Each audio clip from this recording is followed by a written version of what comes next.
Assalamualaikum warahmatullahi wabarakatuh. Alhamdulillahirabbil alamin. Assalatu wassalamu ala asrofil anbiya wal mursalin sayyidina Muhammadin wa ala alihi wa sahbihi ajmain, amma ba'du.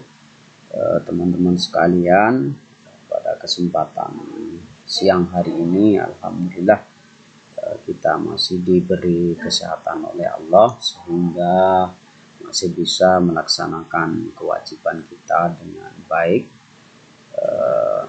Hari ini merupakan pertemuan kita di mata kuliah studi Islam, dan saya sedikit akan memberikan penjelasan pengantar mengenai tentang perkuliahan kita hari ini.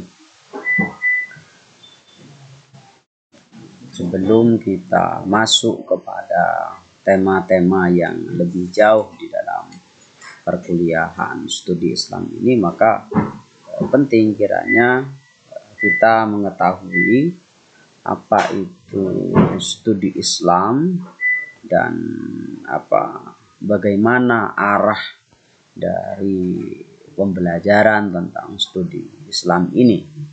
Nah, pada kesempatan ini kita akan membahas sedikit tentang itu. Jadi studi Islam itu, sebelum kita masuk kepada pengertiannya, mungkin kita perlu melihat bagaimana bisa muncul studi Islam itu sendiri. Dan ini perlu kita memahami terlebih dahulu tentang Islam itu sendiri. Jadi Islam itu merupakan agama yang diturunkan kepada Nabi Muhammad SAW secara historis melalui penyampaian wahyu, penurunan wahyu kepada Nabi Muhammad yang dimulai dari Gua Hira, dan itu berlangsung cukup lama sampai memakan waktu 23 tahun. Jadi dari masa Nabi Muhammad tinggal di Mekah sampai Nabi Muhammad hijrah ke Madinah, itu adalah proses di mana Islam sebagai agama Allah itu diturunkan melalui wahyu. Nah, wahyu itu kemudian disampaikan kepada para sahabatnya. Ajaran-ajaran dari Allah Subhanahu wa taala disampaikan kepada Nabi Muhammad, terus dari Nabi Muhammad disampaikan kepada sahabat-sahabatnya. Nah, ketika ajaran Islam ini sampai kepada sahabat, maka sahabat itu tidak banyak bertanya tentang ajaran-ajaran itu. Artinya Islam di masa lalu itu lebih kepada praktek. Jadi ketika Allah menurunkan wahyu kepada Nabi Muhammad, disampaikan kepada sahabatnya, sahabat tidak banyak bertanya, tetapi langsung melaksanakan apa yang diperintahkan oleh wahyu itu. Nah, ketika terjadi persoalan, permasalahan, maka sahabat baru bertanya kepada Nabi Muhammad SAW. Dan pada saat itu Nabi Muhammad menjadi hakim, menjadi pemutus dari persoalan-persoalan yang terjadi di kalangan sahabat. Nah, setelah 23 tahun wahyu itu melalui proses turun dan sampai kepada umat Islam, maka setelah itu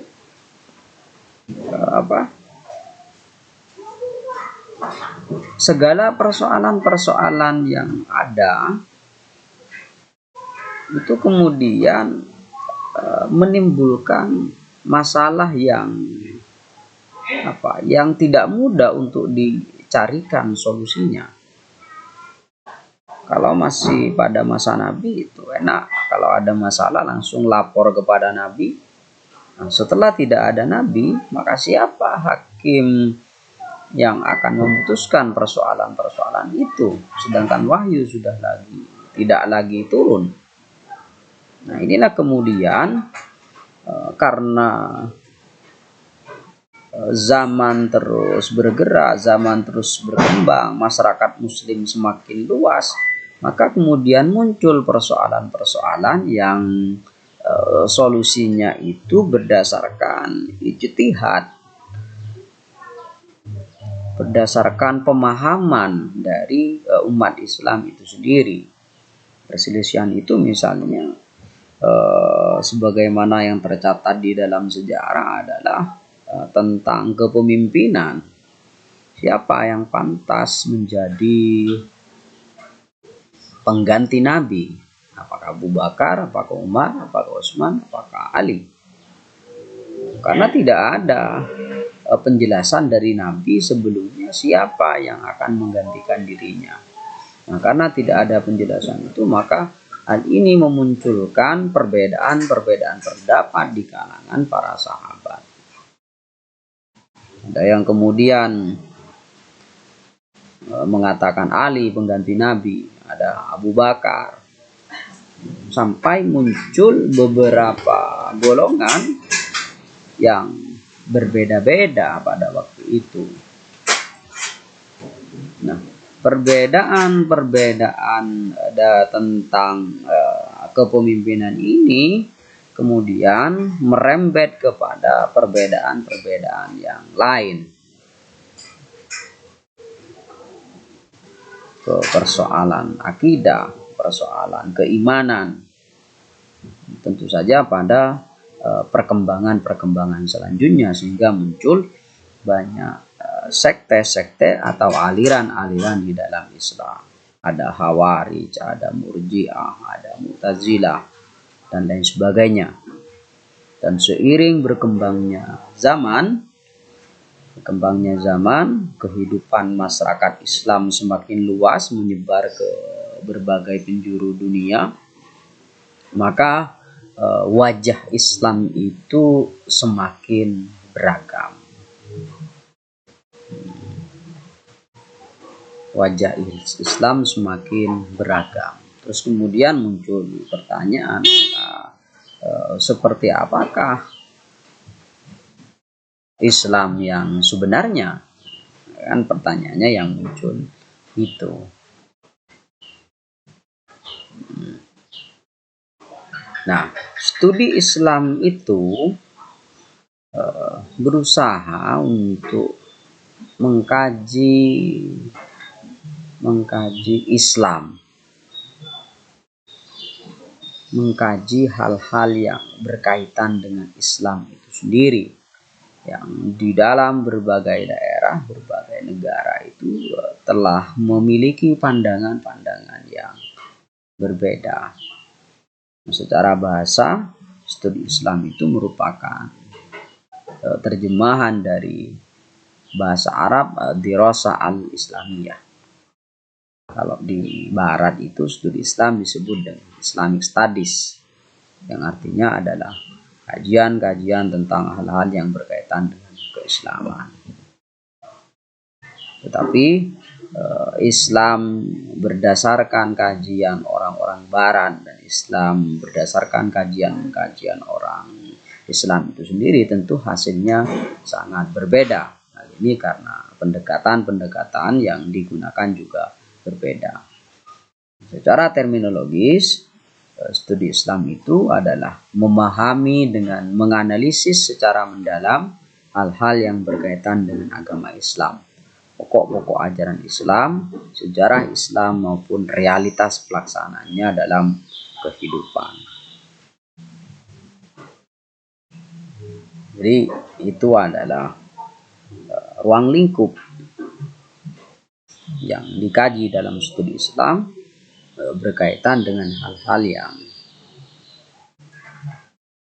pokok-pokok ajaran Islam, sejarah Islam maupun realitas pelaksanaannya dalam kehidupan umat Islam di Eropa, kehidupan umat Islam di Timur Tengah, kehidupan umat Islam di Indonesia, ini juga masuk sebagai kajian studi Islam.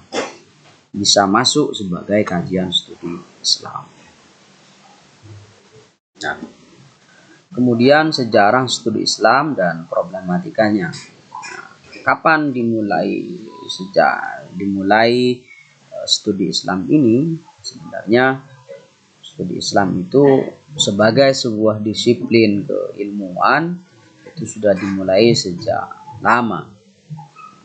Studi ini mempunyai akar yang kokoh di kalangan sarjana muslim dalam tradisi keilmuan tradisional.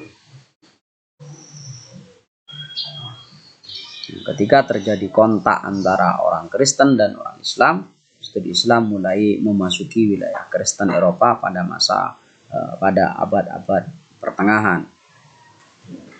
Nah, tetapi pada masa-masa awal ini, pada masa-masa pertengahan ini, kajian studi Islam itu lebih diwarnai oleh tujuan polemik. Karena Islam dipahami oleh kalangan orientalis dengan pemahaman yang tidak layak. Nah, di dalam 2 dekade terakhir ini terlihat bahwa telah semakin tumbuh kesadaran akan pentingnya berbagai pendekatan ilmiah dalam melakukan studi Islam. Artinya kajian-kajian Islam itu didekati dengan berbagai teori, didekati dengan berbagai metode yang ilmiah.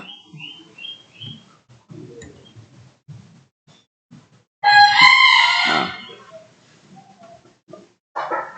pertumbuhan studi Islam yang bisa dikatakan sangat mencolok dan hidup itu pada abad ke-19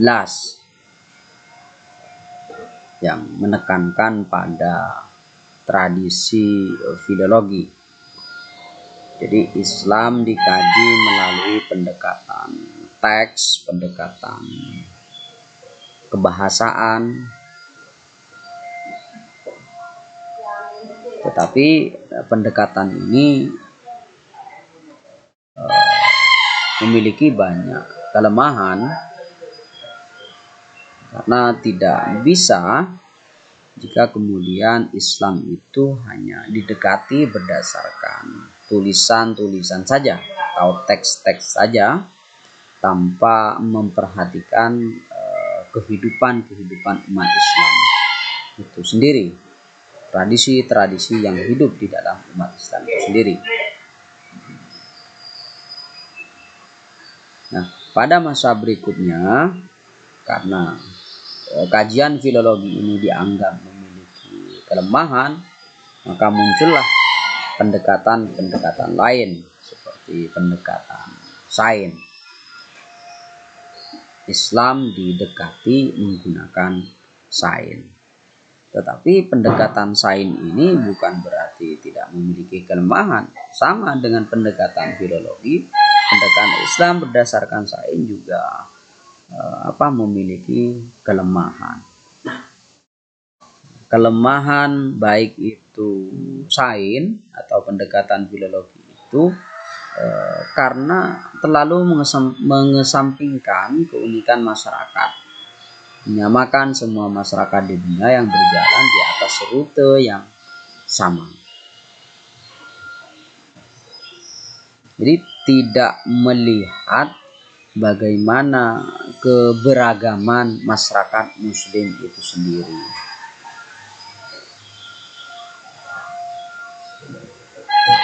Sehingga pendekatan filologi dan pendekatan sains ini tidak cukup komprehensif jika dijadikan sebagai satu-satunya pendekatan di dalam studi Islam. Kemudian muncul lagi banyak pendekatan-pendekatan lain, baik itu yang dilakukan oleh sarjana muslim sendiri atau pengkaji-pengkaji Islam. baik yang ada di timur maupun yang ada di barat. Ada kemudian pendekatan fenomenologi, ada pendekatan sosiologi, ada pendekatan antropologi, dan lain sebagainya. Di antara beberapa orang, tokoh orientalis yang melakukan kajian terhadap Islam itu ada Ignaz Goldziher, ada Snok Hongronje, terus ada Louis Massignon. Mereka para orientalis ini, mereka tidak terlalu mendalam di dalam melakukan kajian-kajian terhadap Islam dan tidak memahami aspek yang sesungguhnya dari beragama Islam itu sebagai outsider. Jadi kalau pengkaji Islam dari luar itu namanya outsider. Kalau pengkaji Islam dari dalam itu namanya insider. Tentu mereka pengkaji Islam yang dari outsider ini, mereka tidak cukup memiliki pemahaman yang mendalam di dalam memahami Islam. Mereka hanya menggunakan satu metodologi atau pendekatan tertentu yang itu kemudian dijadikan sebagai dasar di dalam mengkaji teks-teks keislaman.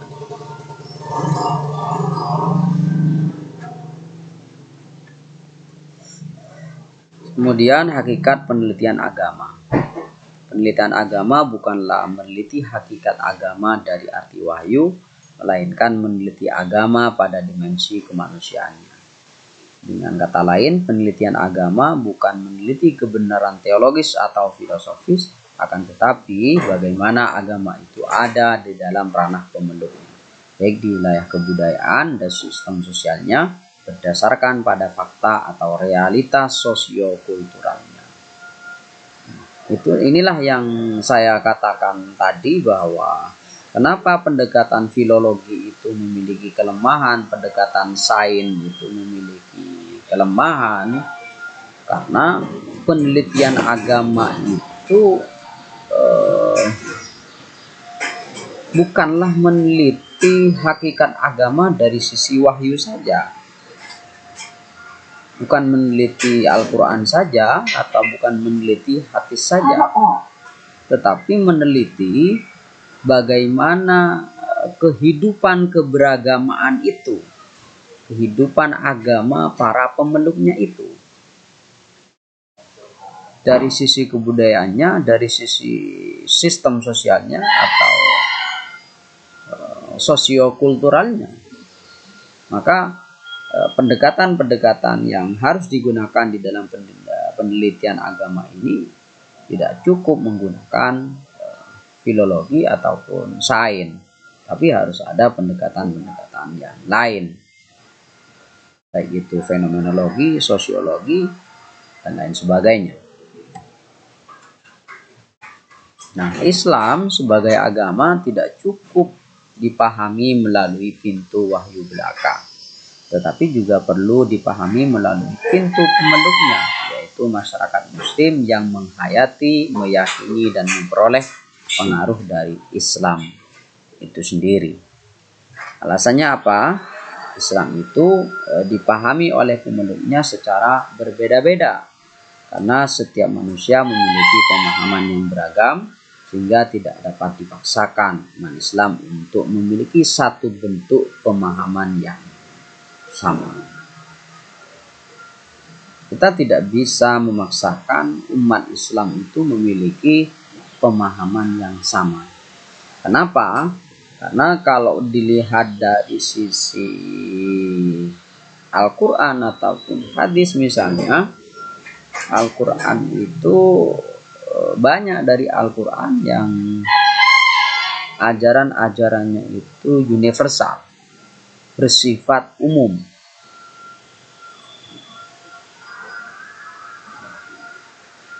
Karena bersifat umum, maka Al-Quran itu bisa sahihun likulli zaman wa makan, bisa berlaku di segala tempat dan waktu yang berbeda-beda. Karena kondisi masyarakat muslim itu berbeda-beda di berbagai daerah, baik secara sosiokulturnya maupun secara politiknya, maka pemahaman terhadap ayat-ayat Al-Quran itu juga berbeda. Tidak bisa kemudian untuk dipaksakan bagaimana pemahaman umat Islam itu sama. Apalagi Islam itu sudah lahir sejak abad ke berapa? Sudah 15 abad sampai sekarang. Sehingga bukan tidak mungkin atau bahkan keharusan memang Islam itu dipahami secara berbeda-beda oleh pemeluknya. Bagaimana konsep amar ma'ruf nahi mungkar misalnya, tentu satu konsep ini, amar ma'ruf dan nahi mungkar ini, kita tidak usah berbicara kepada berbagai negara atau konsep di Arab dan di Indonesia atau sama Islam di Eropa. Di Indonesia saja, di dalam memahami tentang amar ma'ruf nahi mungkar saja itu sudah berbeda-beda. Itu karena perbedaan pemahaman yang dipengaruhi oleh banyak faktor. Jadi saya kira ini untuk pengantar studi Islam